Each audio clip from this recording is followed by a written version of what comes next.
Welcome to the Daily Tanya. Today is Tuesday, the 21st day of Elul. And again, reminder the three extra chapters we say today is 61, 62, 63. Let's begin with Tzedakah, Gedela, Tzedakah, Shemakareves, Geula, Tzedakah brings Mashiach. So, today we start chapter 17, letter 17.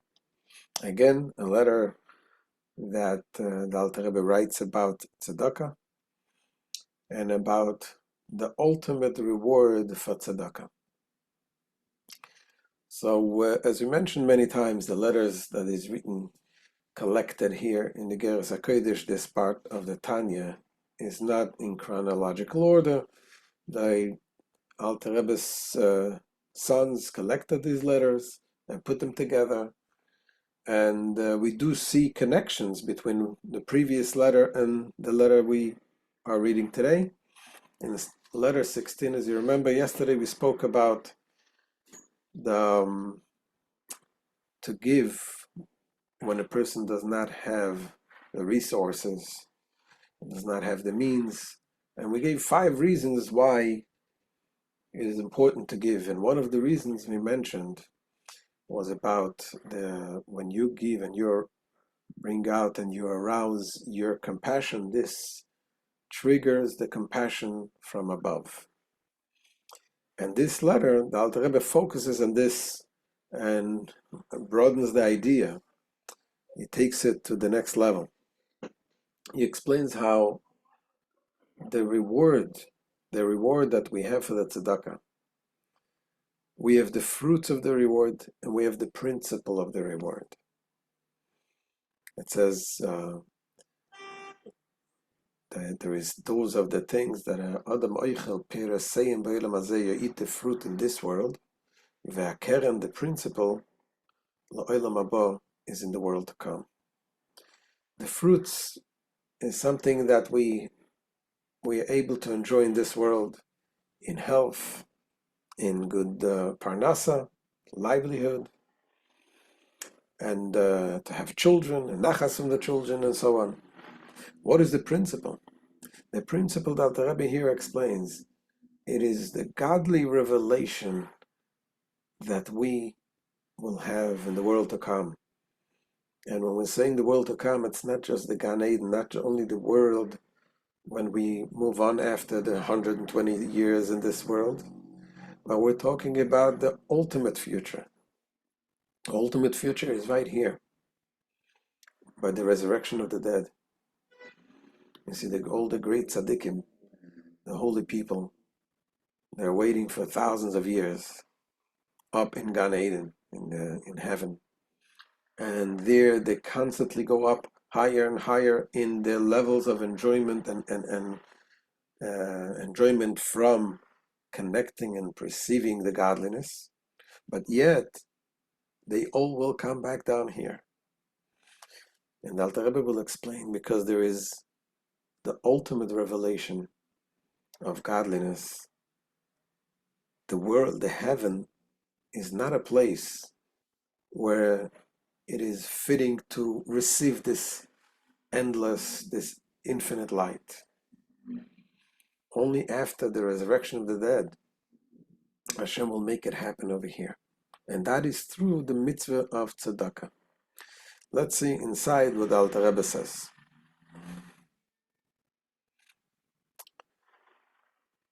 Alter Rebbe begins this letter, Noida de Beisarusa de Lasata, Sha'odom Ma'ir Beliba Midas HaChesed V'Rachmonos Al Kol HaTzrichim L'Rachmim. It is well known that in response to an arousal from below, when a man arouses in his heart the attribute of loving kindness and compassion for all those in need of compassion,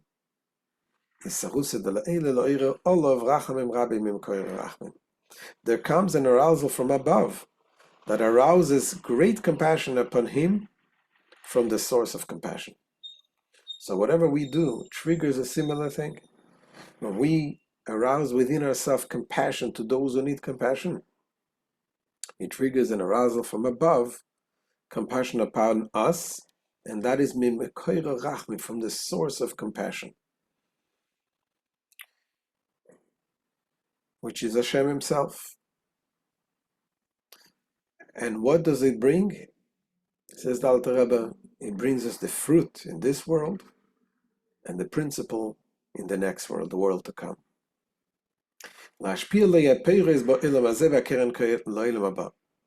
endows him with the fruits of his deeds in this world, while the principle remains intact for the world to come.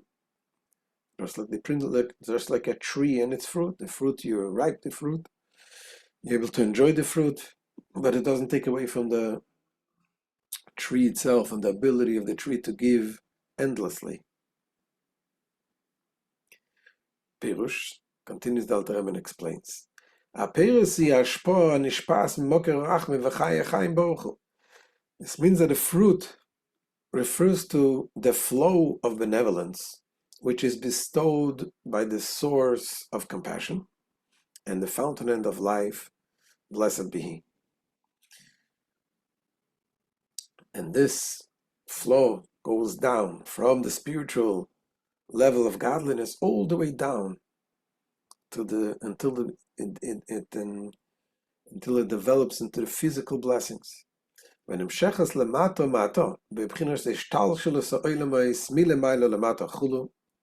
It issues ever netherward, goes down, following the pattern of the evolution of the worlds from above downward and so on, until it vests itself in this physical world in the form of the blessings of children, life and livelihood and the like. So this is the fruits of the blessings. However, now, what about the principle? The principal reward of this mitzvah, says the Alter Rebbe, ve'akeren, u'kamoshe kosav rechova mitzvascha ma'od. The principle relates to the verse, your commandment is very wide. Okay, so this is a verse in the Tehillim, in chapter 119. And there, in chapter 119, it talks about the Torah, it talks about the mitzvahs in general. Every verse talks about the Torah and the mitzvahs. And here the verse says, your commandment is very wide.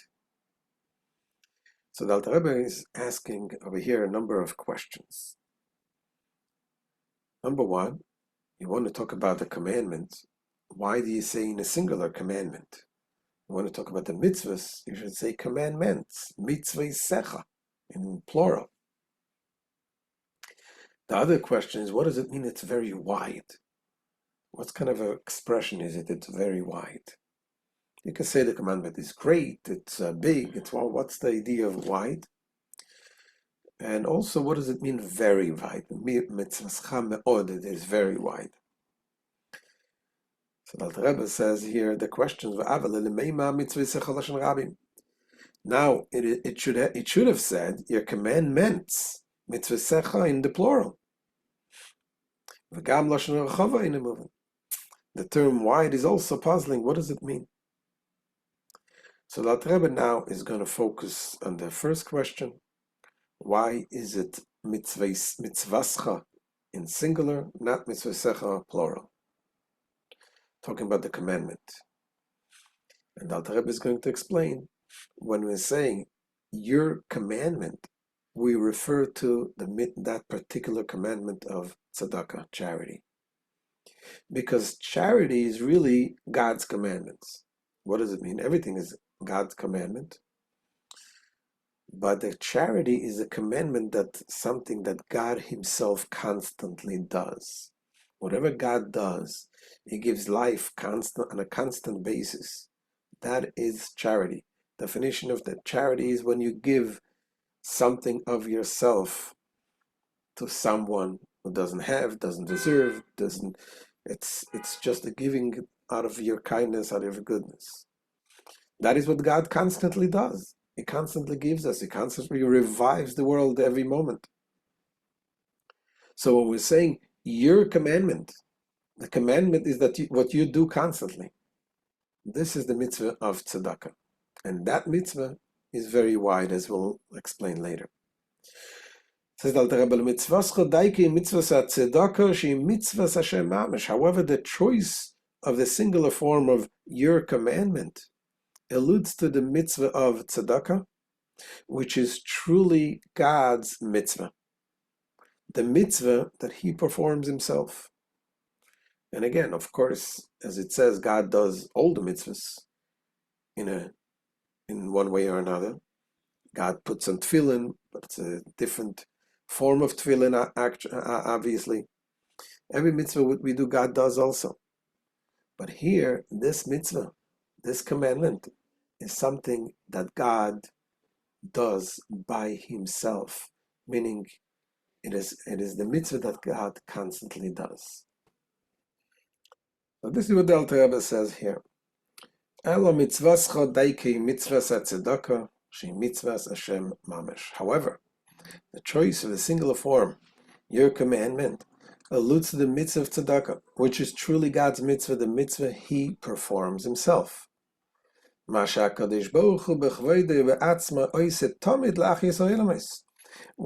the Holy One himself, blessed be he, in all his majesty performs at all times by animating the world.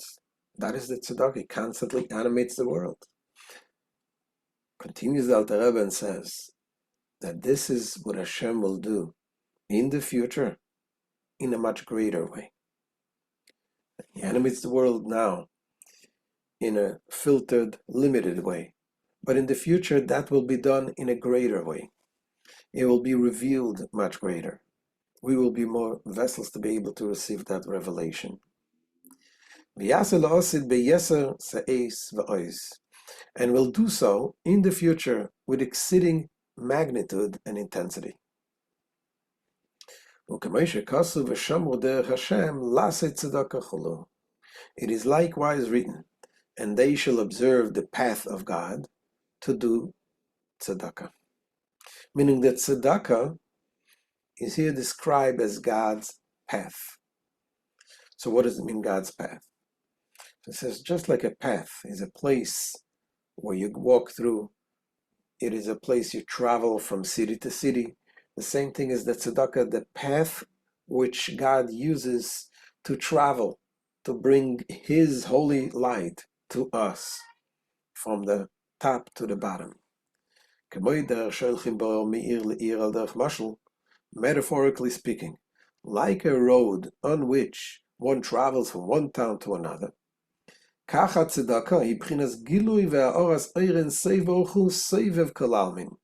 so too, charity is a manifestation and radiance of the infinite Ein Sof light which encompasses all worlds.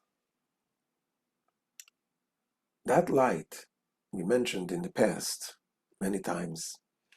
You have the light which is called Memala Kalamin, that fills the world. And there is the light that is Soivev Kalami, encompasses the world. What it means, just like there's the light that we are able to absorb internally, there's the light that is so powerful that we're not able to absorb it internally. It is just like encompassing us. And that light will be revealed. And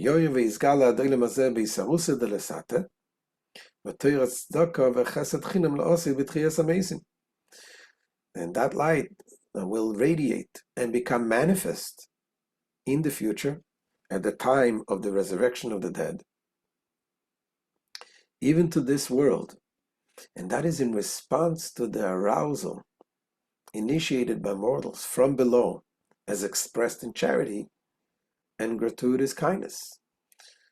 Because again, just like charity, you're giving to someone who didn't do anything for it. You give it you're giving it without expecting payment. You're just giving. The same thing, when we do something like this, we trigger Hashem to give us in a similar way.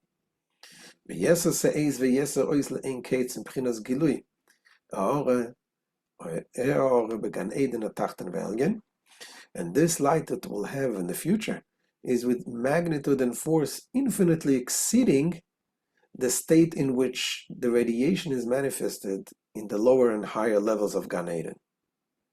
As we said before, in Gan Eden, the place in heaven where all the souls of the tzaddikim and all the people that are there and enjoying the great light of Hashem, there it is, although it is so much great godly revelation, but compared to what it's going to be in the future, that is considered limited.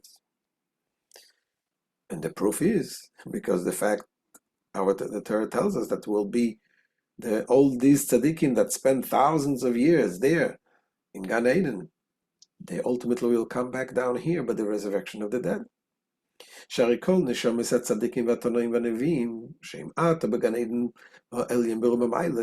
The proof for this is for the souls of all of the tzaddikim and of the Tanaim, the sages of the Mishnah, who preceded them, and all of the prophets who predate the Tanaim, that are now in the higher Gan Eden, at the peak of all levels. They will come down in body and be resurrected. They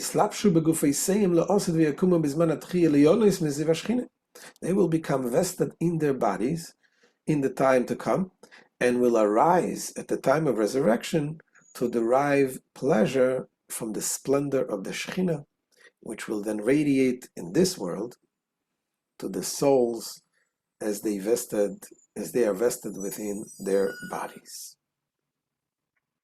And again, an explanation is because the revelation that is in Gan Eden comes from the level called Memalek Alalmin, the level of godliness that fills the world, whereas the revelation in the future will be the ultimate revelation of the godliness that is considered the encompassing light. For the manifestation, the radiance in Gan Eden are of the level called Memalek Alalmin, the light which permeates all world, meaning the muted divine life force that contracts, descends, and diminishes according to the receptive capacity of the particular created being, which it is to permeate.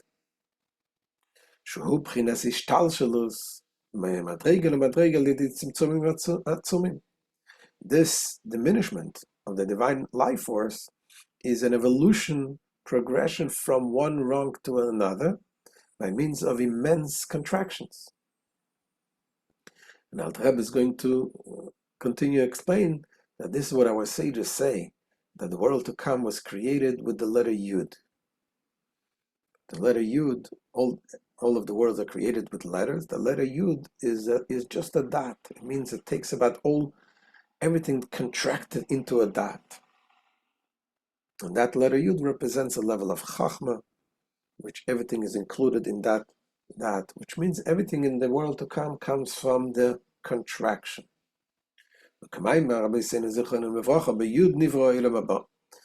As was taught by our sages of blessed memory, the world to come, which here means Gan Eden, was created by the letter Yud, a letter limited and contracted to a single point. Now this letter signifies the level of supernal Chachma, which is the first of the 10 attributes, Sephiris, of the world of Atzilus, which is referred to as the higher Eden, Eden HaElyon. The higher Eden that surpasses the levels of Gan Eden, inasmuch as Gan implies only a garden derived from Eden, and not Eden itself. Gan Eden is what we always call heaven, is Gan Eden. Literally, Gan Eden means the Garden of Eden. So, Garden of Eden is something that grows out of Eden. So, Eden represents the source of everything. And that, and which evolves and becomes vested in all of the worlds.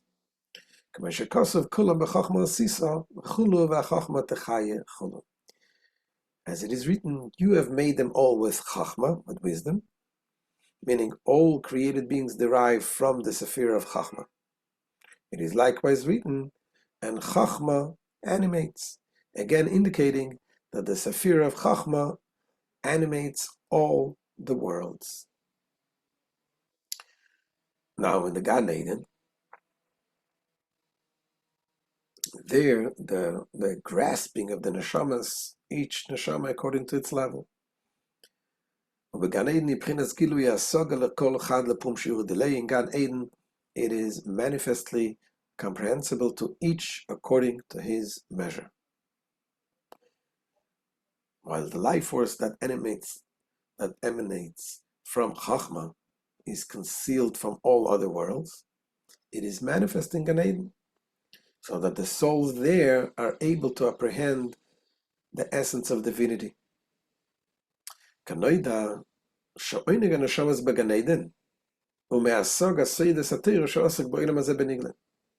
as is known, that the light of the souls in Gan Eden derives from their apprehension of the secrets of the Torah, in whose revealed dimensions they were engaged in this world.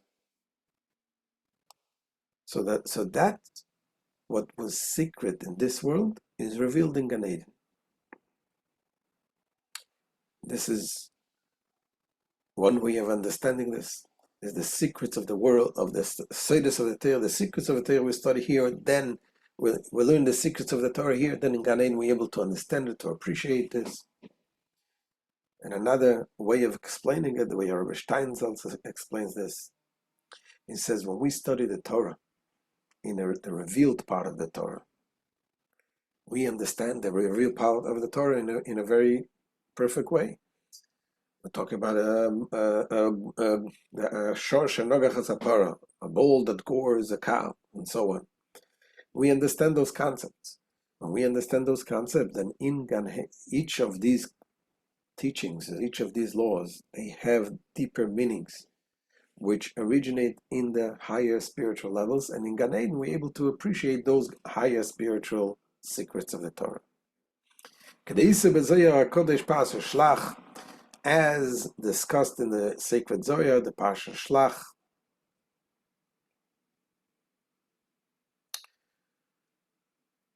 and there, the Gemara be'uvde the Rabbi Nachmani, and in the Gemara which refers to the incident involving Rabbi Bar Nachmani. So there, in an incident in the Gemara, talks about a certain dispute, a certain question that was in the heavenly yeshiva, in the heavenly court, and they said, "Who is here, Rabbi Bar Nachmani?"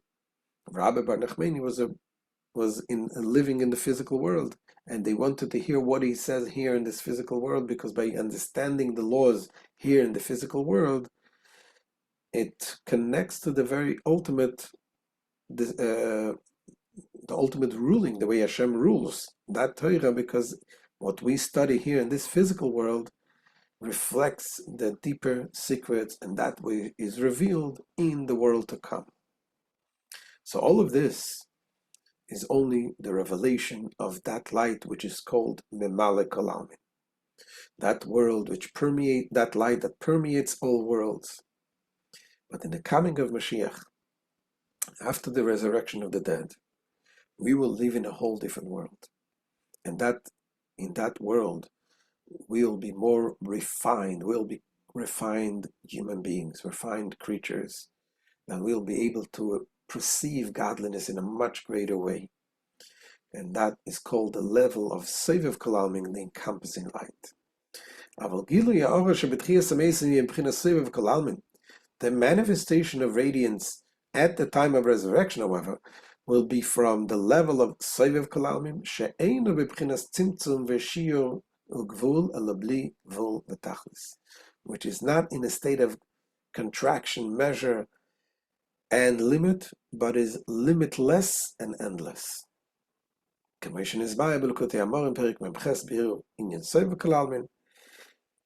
concept of Sovev Kol Almin, as has been explained in Likutei Amorim, the first part of the Tanya, in chapter 48. And there he explains that we're talking about encompassing light, surrounding light. It doesn't mean physical surroundings. it is just something that is too intense than to be able to absorb. This is not to be understood literally as resembling a sphere, heaven forfend, meaning this superior order of light does not encompass all world spatially, so that it surrounds creation and remains exterior to it. Rather, it means that it is not invested, implying adaptation within it, instead of contracting itself to match to receptive capacity of the particular created being that animates, it affects it even from within, while remaining on its own level. Ra'ayin Shomeitov, see there carefully, says the Alter Rebbe. So this is the end of today's shir, understanding, giving us a little taste of what it means, that the power of tzedakah. That when we give the tzedakah, when we do it with an arousal of compassion towards somebody that does not have, in return we receive the fruits in this world, but ultimately the main principle of reward, that remains to the world to come, which Hashem gives us completely, the charity, something that we are not capable of receiving. We don't deserve, number one, who gives us in a similar way that we gave. And in the future, then we will be completely vessels purified to be able to receive that ultimate godly light. Wishing you all the best, and aksiva v'chasima teva good gebench to you.